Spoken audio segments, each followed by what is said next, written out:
l'empereur est mort. Son fils aîné, Johann, a hérité du trône.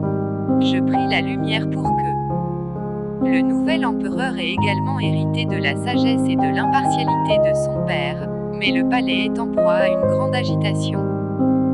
Le haut prêtre m'a ordonné d'être patiente, et il m'a également averti que je devrais bientôt faire mon devoir. Ces paroles m'ont plongé dans un abîme de perplexité, mais je suis prête à tout pour mon enfant. Je l'ai vu, j'ai envoyé un éclaireur accomplir une mission factice dans la forêt, et je l'y ai suivi. Dès la tombée de la nuit, j'ai perçu un hurlement qui a lacéré les ténèbres, les supplications désespérées de 100 âmes captives des entrailles d'une entité, implorant vainement que quelqu'un trépide chevalier les libère de ce calvaire innommable.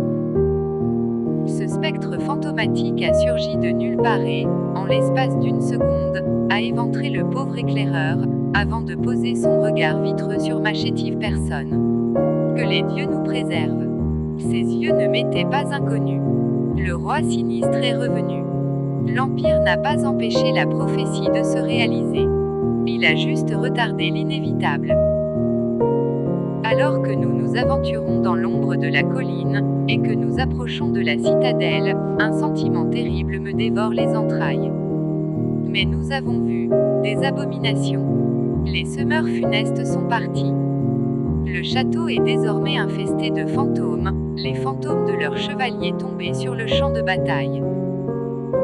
Nous sommes parvenus à en terrasser quelques-uns, mais ces spectres ont littéralement drainé la vie qui coule dans nos veines, et nous avons été contraints de battre en retraite. Au moins, nous avons trouvé le refuge des disciples du roi sinistre. Ils connaissent désormais la raison de notre venue. Ce que nous avons appris a fait naître une terreur indicible dans notre fort intérieur. Les ombres montent la garde devant la frontière entre le royaume des défunts et le monde des vivants. Lorsque nous avons à nouveau approché de la citadelle, un éclair a illuminé les cieux, et nous a révélé l'enveloppe charnelle putréfiée et détestable de Rockvold. Une terreur innommable s'est alors emparée de nous. Cette contrée maudite à tout jamais est condamnée. Sentant le trépas approcher, les disciples ont admis avoir dissimulé leur texte hérétique, après l'avoir chiffré maintes et maintes fois afin que nul ne puisse en saisir le sens. Mais percer des énigmes n'est pas un devoir militaire. Il ne nous reste plus qu'à nous dresser sur le chemin de Rockvold et de son armée d'ombre.